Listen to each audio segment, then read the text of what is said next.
वक्रतुंड महाकाय सूर्यकोटि संप्रभा निर्विघ्नं कुरु मे देव सर्वे कार्येषु सर्वदा। कृष्णाय वासुदेवाय हराय परमात्मने प्रणतक्लेशनाशाय गोविन्दाय नमो नमः। मंगलम भगवान विष्णु मंगलम गरुड़ध्वज मंगलम पुंडरीकाक्ष मंगलाय तनोहरि। शांताकारं भुजगशयनं पद्मनाभं सुरेशं विश्वाधारं गगनसदृश्यं मेघवर्णशुभांगं लक्ष्मीकान्तं कमलनयनं योगिभिर्ध्यानगम्यं वन्दे विष्णुभवभयहरं सर्वलोकैकनाथं। चैनल पे यदि आप पहली बार हैं तो चैनल को सब्सक्राइब करें और वीडियो को शेयर करें। षष्ठम स्कंद के 5वें अध्याय में श्री नारद जी द्वारा दक्ष के पुत्रों को विरक्त होने का उपदेश करना और नारद जी को दक्ष का श्राप देना। श्री सुखदेव जी बोले, हे राजा परीक्षित, भगवान के वरदान से दक्ष प्रजापति अपूर्व शक्ति संपन्न हो गए। उन्होंने आंशिकी के गर्भ से हर्यश्व के 10,000 पुत्र उत्पन्न किए। प्रजापति दक्ष के सभी पुत्र स्वभाव और आचरण में एक समान थे। दक्ष ने उन्हें संतान उत्पन्न करने के लिए कहा। वे पश्चिम दिशा की ओर तपस्या के लिए चल दिए।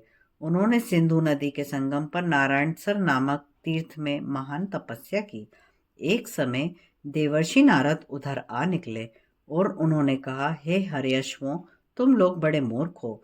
जब तुम लोगों ने पृथ्वी का आदि और अंत नहीं देखा, तब सृष्टि की उत्पत्ति कैसे करोगे?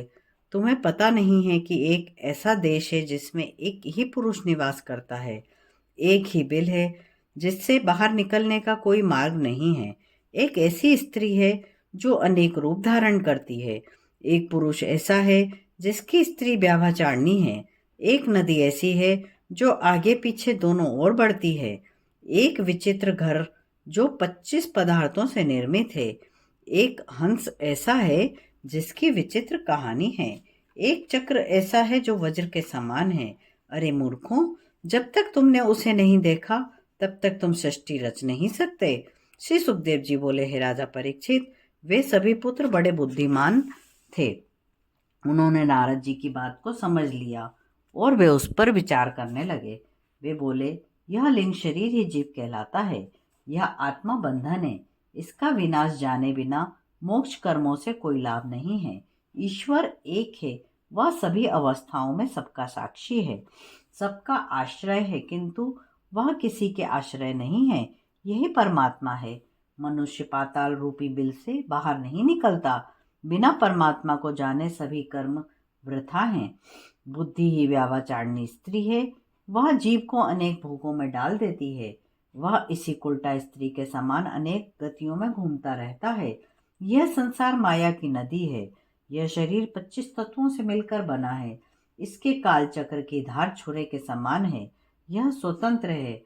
ये सब प्रकार विचार करके दक्ष प्रजापति के पुत्रों ने नारद जी की परिक्रमा की और उन्होंने मोक्ष पद की प्राप्ति का निश्चय किया, जहां पहुंच के फिर लौटना नहीं पड़ता। हे राजा परीक्षित, नारद जी की यह करतूत जब दक्ष प्रजापति को ज्ञात हुई तो वे शोक से अति व्याकुल हुए और पछताने लगे कि उत्तम संतान का होना भी दुखदायी है। ब्रह्मा जी ने दक्ष को बहुत समझाया। तब दक्ष ने आंशिकी के गर्भ से 1,000 पुत्र उत्पन्न किए। उन पुत्रों का नाम अबलाश्व रखा था। वे भी तपस्या के लिए उसी नारायण सरोवर पर गए। उन्होंने पर ब्रह्म स्वरूप का कठोर तप किया। उन्होंने जल पीकर जीवन धारण किया। ओम नमो भगवते नारायण पुरुषाय महात्मने विशुद्ध तत्व विष्णाय महाहंसाय धीमहि, इस मंत्र का जाप किया। उसी समय देवर्षि नारद वहां आए और उन्होंने पहली तरह उन्हें भी समझाया। उन्होंने कहा, हे सबलाशवों, तुम भी अपने बड़े भाइयों का अनुकरण करो। उन दक्ष प्रजापति के पुत्रों ने भी अपने बड़े भाइयों का अनुकरण किया। जब दक्ष प्रजापति को यह पता चला कि मेरे पुत्रों को नारद जी ने फिर कर्तव्यच्युत कर दिया, तब वे अति क्रोधित हुए। उस समय उनकी भेंट नारद जी से हुई। उन्हें देखते ही प्रजापति बोले, अरे दुष्ट, तुमने पाखंड से यह साधु वेश रखा है। तुमने मेरे नादान बच्चों को पश्चात किया है। अभी वे ऋषिगण देवऋण पितृऋण से भी उत्तीर्ण नहीं हुए थे। तुमने उन्हें झूठ मूठ वैराग का स्वांग सिखाया। अरे नारद, बिना सांसारिक अनुभव किए सच्चा वैराग्य प्राप्त नहीं होता। तुम मेरी वंश परंपरा का नाश करने पर तुले हो, इसलिए मैं तुम्हें श्राप देता हूँ कि तुम लोक लोकांतर में भटकते रहो, तुम्हें कहीं भी ठहरने को स्थान ना मिले। श्री सुखदेव जी बोले, हे राजा परीक्षित, संत शिरोमणि भगवान नारद ने बहुत अच्छा कहकर दक्ष प्रताप प्रजापति का श्राप शिरोधार्य किया। संत जन उन्हें ही कहते हैं जो दूसरों से कभी बदला नहीं लेते और उनकी बुराई को सह लेते हैं।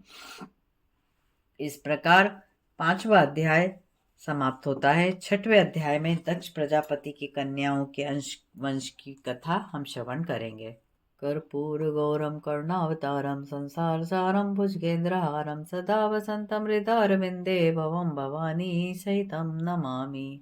आप सभी का हृदय से बहुत बहुत धन्यवाद।